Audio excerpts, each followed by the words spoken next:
Ready ka na ba, tol? Ready na! This is going to be a very wild ride! Let's go! Kamusta to? Line naman ha? Tatanong pa ako ulit, tol. Yung dalawa na pagtanong ako, hindi taga rito. Kala ko tayo lang hindi taga rito. Okay, ito po ay hindi sinasadya. Ayan, aksidente lamang po ang lahat ng ito. Kaiyak. Okay, ang date ngayon ay November 25. Hindi ko alam kung December o January nyo na mapapanood to. Ngayon yung huling araw namin dito sa Cebu. Ayan, dito kami tumuloy sa may Mabolo Royal Hotel. Nandito pa rin yung unit na pinahiram sa atin sa DJ Sarplus. DJ Sarplus. DJ Sarplus. DJ Sarplus. So ito yung service natin dito habang nandito tayo sa Cebu. Yan. Since ngayon yung huling araw namin dito sa Cebu, medyo ipapasyal ko si Sir John Engero sa mga alam ko na okay na kainan, pasyalan dito sa Cebu. Tol, buti tol at gising ka na. Ngayon yung huling araw natin dito sa Cebu. Nakakalungkot naman yun. Eh huwag kang malungkot, tol. Bakit? Ang daming mangyayari ngayong araw. Dahil ako, ilang ulit na ako nakapunta rito sa Cebu. Kabisado ko yung mga lugar na dapat natin puntahan. Kaya ikaw, tol, you just have to sit back and relax. Yan ang gusto ko. Ipapasyal kita dito sa Cebu. Ayos ba yun, tol? Let's go, tol. Tara na, alis na tayo. Pupuntahan natin lahat to. Ready na to eh. Pasyalan dito sa Cebu. Dinarayo talaga. Yan. Tol, Oh. sabi mo masaya to, tas ipapasyal mo ako. Oh, papasyal kita. Masaya tayo. Bakit nasa passenger seat ka, tas ako yung magmamaneho? Ipapasyal nga kita eh. Eh ba't ako yung magmamaneho? Gusto mo wag na tayo pumasyal. Hindi tol, okay lang sa akin. Okay lang? Ayos lang, tara na, pwede na Sabi yan. sa'yo, tol, ipapasyal kita. Ako bahala sa'yo dito sa Cebu. Ready ka na ba, tol? Ready na! This is going to be a very wild ride. Let's go!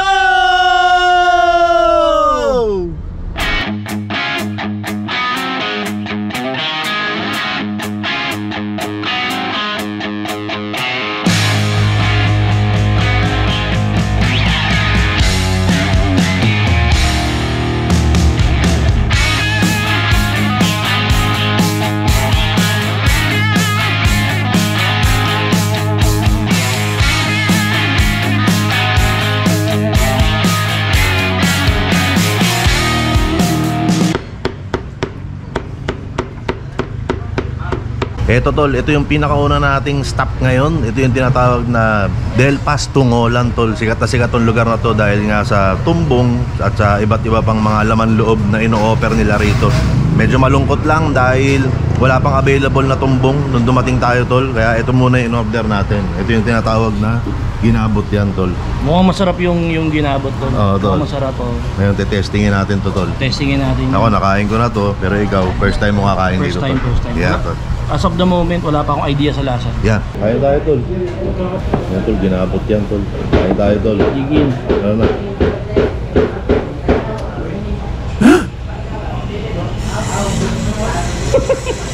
Bakit?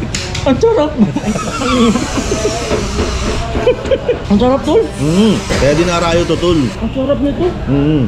Del Paz Tungolan. Oo, tol. Ang pinakasikat dito, tol, yung tumbong. Sayang, wala tayong nabutan.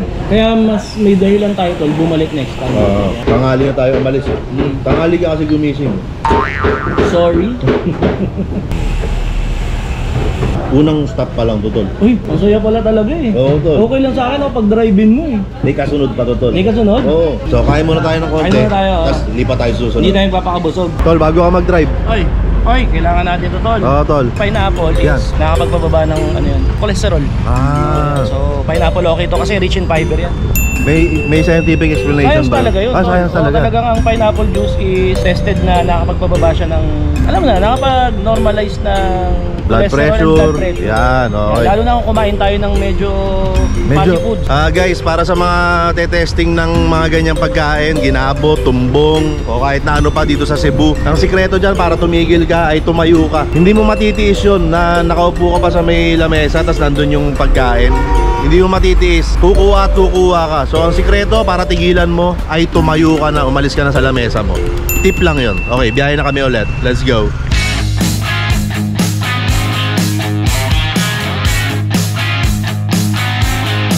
Okay, andito na kami sa pin nung siomai sa Tisa. Pero naglakad-lakad ako. Wala akong mahanap na siomai sa Tisa rito. Hindi ko alam kung updated yung Waze. Tanong lang ako rito.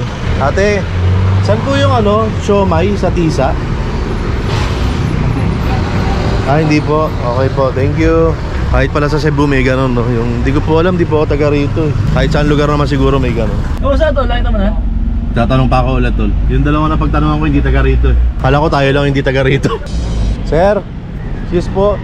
Familiar po kayo kung saan po yung siomai sa Tisa? Oh, Saan po yun? malayo po sir. Dito 5 kilometers. 5 kilometers Yes. pa. Pero ano po yung pag ganun po? Lagay niya sir? Opo. Oh, straight ko lang sir. Mali po yung yung nasa Waze. Sige po, sir. Yes sir. Salamat po. Okay. Ngingiti ako para kunyari good news. Ano to? Lakita mo?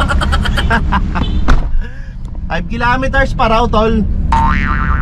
Guys, yung mga pupunta rito sa Cebu, huwag kayong gagamit ng Waze papunta sa siomai sa Tisa. Hindi updated yung nasa Waze. Niloloko lang kayo ng Waze, okay? Oh, gaano ka legit yung napagtanungan mo na... Pulis. Favorite niya raw yung siomai sa Tisa. Hindi, tol. Alam mo, bilang tourist guide mo, nga pala. sinadya ko to. Na ano? Na may mga ganitong twists and turns. Yung alin? Yung pagpasyal natin. Kasama sa yan tol, sa experience sa pagkukwentuhan natin someday. Tsaka isipin mo naman, tol, gaano ka boring yung pag-alis mo, dire-diretso lang, walang problema yung biyahe. Dito nga tayo natututo eh. Tama. Di ba? Oo. Oo. Okay, nandito tayo ngayon sa may Tisa, dito pa rin sa may Cebu. At specifically, ito yung pinuntahan natin, yung Waitug Pahay, siomai sa Tisa. Okay? Waitug Pahay. Tama po ba? Waitug Pahay. Waitug Pahay. Ayan, salamat po, salamat.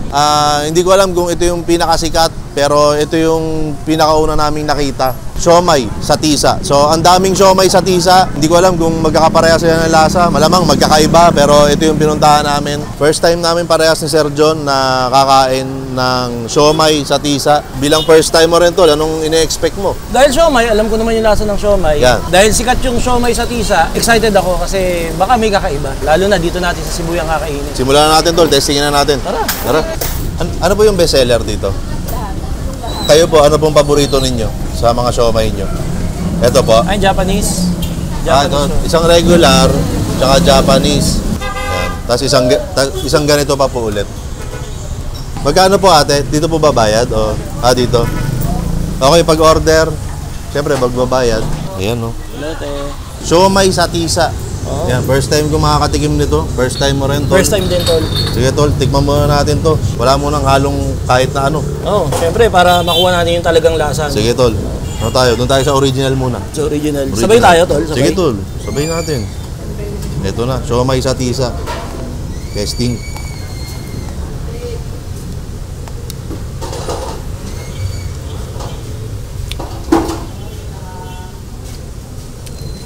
Now I know why. Parang yung wrapper niya, may tindahan kami ng siomai. So medyo familiar ako sa texture ng wrapper ng siomai. Iba yung wrapper nito, tol. Parang mas makapal. Kasamang nalulusaw nung laman, tol. Oo. Di ba yung may mga siomai na pag kinain mo, yung balat, umiwalay. Ito, pag nguya mo, yung balat, kasama siya. Kasama. Parang sila, dikit talaga. Hindi siya basta binalot lang. Mas parang di ko na naramdaman kung nasan yung balat nung inuuya ako. Oo. Oo, ganun. Try natin yung tol, yung Japanese. Japanese naman, Japanese.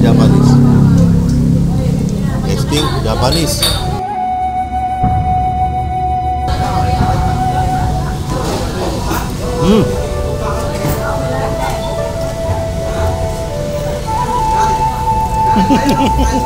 Ganun. Magkaiba talaga sila ng timpla.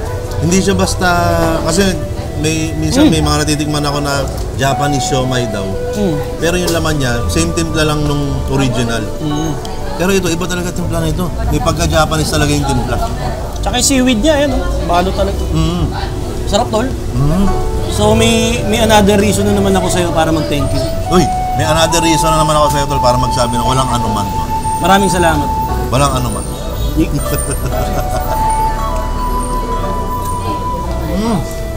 feeling ko nasulit yung binyahe natin. Parang naligaw pa tayo. Nabura, no? Nung nakatikim tayo ng siomay. Yung sinasabi na ano eh, worth it. Yung lahat ng pagod at hirap. Oo. Kapag yung gusto nyong mangyari, gusto nyong matikman, is natikman nyo at naabot niya or nalagpasan niya pa yung expectation. Kumbaga, napakagandang reward nito, tol. Totoo yun. Parang gano'n. Sana hindi masyadong anghang to. Gawa namang hindi. Kasi parang hindi ko masyado nakikita yung sili. Testing.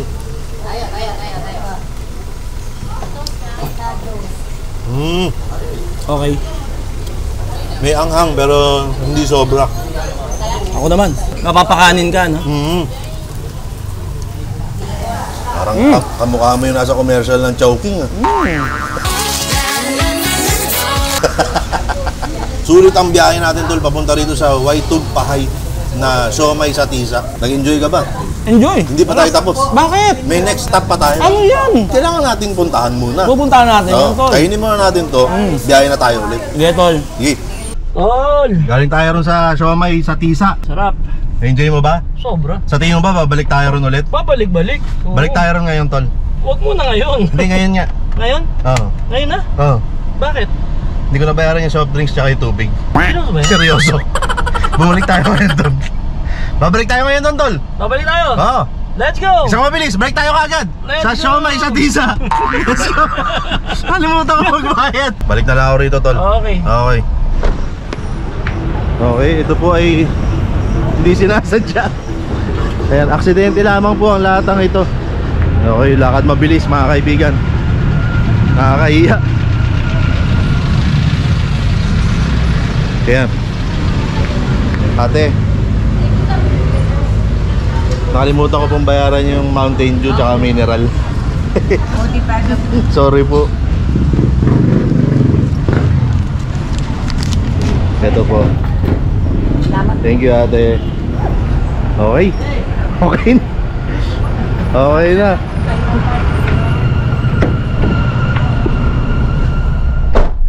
Okay na, tol. Ayos na? Ayos, tol. Ang bait mo, tol! Ha? Ang bait mo! Hindi ako mabait, tol. Makakalimutin. Pero iba yun, tatakbo na yun. Pero ikaw, binayaran mo. Eh, syempre. Eh, huwag nyo naman gagawin yun, guys. Oo. Pag alam nyo may dapat kayong bayaran, bayaran nyo. Tama. Lalo kung nakain nyo na, di ba? Nakalimutan lang talaga. Kasi nagbablog eh. Oo. Minsan ganun. Nangyayari talaga yan, guys. Oo, talaga. Hingal ako, tol. Eh, kasama nga sa adventure yan. Oo nga. Sabi mo nga kanina, hindi mo alam kung ano yung pwede mangyari, di ba? Feeling ko tuloy, tol. Oo. Yung hingal ko ngayon, feeling ko ako na si Gio Ong. Gio Ong! Ganon nakataas yung level ng adventure na to para sa... Grabe ka mag-aanak. Wasak na, wasak! Ayan, doon na tayo, diretso na tayo sa ating next stop. Ayan. Doon mo kayo papasyal, tol, next. Doon kita ipapasyal, tol. Okay, gusto ko yan. Kulang ang pagpunta mo sa Cebu pag hindi ka pumunta rito. Ngayon pa lang, guys, i-comment nyo na dyan kung saan yung sa tingin nyo, dadalhin ko sa Sir John. Ayan. Okay ba yun, tol? Gusto ko yan. Okay, biyahe na tayo. Let's go. Let's go, hihingal muna ako. Tol, Tol, ay tol. ito na yun, yung sinasabi ko sa'yo, na kulang ang pagpunta mo sa Cebu pag hindi ka nagpunta rito. Saan? Dito sa sign na to. Worth it. Worth it, just, Worth it, tol. Worth it, Thank you, worth tol. it. Thank you sa Ayan. pagdala sa akin dito. Oo, tol. Oh, I love Cebu. Totoo naman kasi yan. Oo. Actually, we love Cebu, and Cebu, I believe, loves us back. Oh.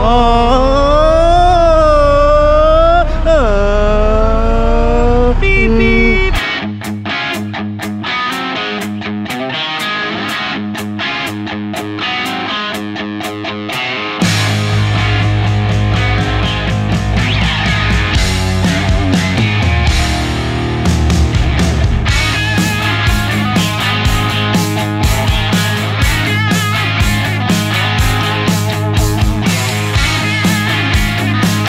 Ayan guys, andito na kami ngayon sa may airport dito sa may Mactan. Ayan, nakikita nyo naman, naririnig nyo naman. Pauwi na kami. Pauwi na tayo, tol. Pauwi na. Ayun. Hindi ba tayo tinatawag? Hindi pa tayo. Hindi naman. Ikaw, tol, dahil first time mo sa Cebu, ano yung pinaka-paborito mong parte ng ating Cebu trip? Definitely pagkain, tol. Pagkain talaga. Yung Ginabot. ginabot. Oo, doon kay, doon sa Para akong pag ganun, parang yung Dinala sa ibang dimension. Surprise talaga. Surprise gulat ako dun ka. sa lasa. No? Ako dahil medyo maraming beses ko nang na-experience yung mga kain. Although first time kong kainin yung yung siomai sa Isa pa yun. tisa. Isa pa yun. First time ko kainin yun. Ako, ang paborito kong experience natin dito sa Cebu, yung pag-asikaso tol nung mga kaibigan nating builder. Yun kasi tol, ibang level yun. Oo. Ibang level yun. Ako yun yung pinaka-paborito ko talaga. Kumbaga, yun yung nagpasaya at parang nagpakumpleto ng Cebu trip natin. Mismo tol. Oo. Grabe magkasikaso yung mga kaibigan nating Cebuano tol. Sila DJ Sarplus Multicam. Ayan, sila Louie, sila Batoy. Di pagpunta natin doon, may handaan, may birthday ng bata Ng doon. bata, nakapula. Tapos paglipat natin doon kay J Styles, isang magarbong handaan na naman, birthday din pala Iba niya. rin yun tol. Ibang Isang level na buong naman. lechon. Yun, na-video mo ba? Oo, isang buong lechon. oo. Bawi po kami next time, talagang kinapos lang ng oras. Dahil sinurpresa naman natin si Boy first Si Boy time. P, isa Isang pa rin highlight yun. pa yun Isa tol. pang highlight yun na wala siyang idea. Dito ulit tayo makapag-post ng picture dahil Oo. ma-spoil yung surprise, di ba? Isipin mo, ang aga natin dumating, nauna tayong dumating sa kanya. Pero siya, may mga update na siya na going to Cebu. Nasa aeroplano pa lang siya. Nasa no? Cebu na siya. At the moment siya lahat ng post eh. Oo, hindi kami makapag-post kasi Oo. nga plano namin surpresahin siya. Pero yun nga, kahit na medyo nagkaroon ng mga problema sa schedule, ayan, kumbaga na-achieve naman natin lahat tol. Tama. Pagbalik mo dito sa Cebu, kasi malamang nagpaplano kang bumalik kasama pamilya mo. Saan mo sila pinakaunang dadalhin? Asawa ko tsaka dalawang anak ko. Ang trip na mga yon, dagat. Possible dun sa magagandang beach ng Oo. Cebu. Doon ko sila dadalhin. Ang dami rin nun tol, marami rin Pwede yan. nila i-comment para mabasa ko sa comment kung saan yung mga beach sa Cebu na magaganda. Oo, tsaka para mabasa ko din. Ayan. Ako, plano ko talagang bumalik pa rito. Marami pa akong gustong gawin sa Cebu. Feeling ko ang dami ko pang dapat matuklasan sa Cebu. Bukod dun sa pagiging hospitable nila ng mga Cebuano, yung sarap ng pagkain, yung nga sabi ko, yung pagiging makulay ng kultura, ng kasaysayan at ng mga minivan sa Cebu. Dinala mo doon, tol. Yun na nga yung gusto kong ipasok na susunod ko sasabihin. Oo, tol. Ikaw mismo naka-witness ng reaction ko. Sa dami ng minivan na nakasalubong ko. Tol. Yan. So ayan, siguro ako hindi ako magpaplano kung anong gagawin ko sa susunod. Hindi ako magpaplano kung sinong kasama ko, kung anong gagawin ko, kung kailan ako pupunta. Kasi na-enjoy ko yung pagiging tol, yung freestyle lang, spontaneous lang ng trip natin. Nabanggit mo nga kanina sa siomai, spontaneous random, no? Random lang tol. So ayan tol, maraming salamat sa pagsama sa akin. Tol, salamat sa pag-invite sa akin. Ayan tol, na-enjoy ko tong Cebu trip natin. Short but sweet. Totoo. Bitin. Yung sweet, basta yun, may kasabihan kasing gano'n, short Ano but yan? sweet. Kasi baka may isipin nila dahil magkasama tayo sa kwarto. Sweet. Kung anong klase sweet yung pinag-uusapan natin. Bahala na sila magbigay ng kahulugan doon. Tol. Hindi, ako matanggap ko na sweet tayo, basta sweet 16. Pwede. Sweet 16. Pwede. Ayan, so isa na namang episode ng random spontaneous freestyle biyahe with Mayor TV and Sir John Engero. Please subscribe nyo yung channel ni Sir John. Salamat po. Follow din kayo sa kanyang Facebook page. Salamat po. Kung wala kayong gagawin, paki-follow na rin ako sa Facebook, TikTok, Instagram, dito sa YouTube, Shopee, Lazada. Yan, follow nyo na yan. Aprobado. Probado, syempre. Ayan, follow nyo para updated kayo. Bilhin na kayo ng mga t-shirt. So, yun, maraming salamat mula rito sa Cebu. Daghang salamat, Cebu. Daghang salamat. Kita-kits tayo ulit. Tsaka ang daming sikat dito ngayon, tol. No, sino mga nakita mo dyan? Nakita ko kayo na si Sinyo. Kasi may ng flip top. may event ng flip top dito Nakita ko yung Sinyo.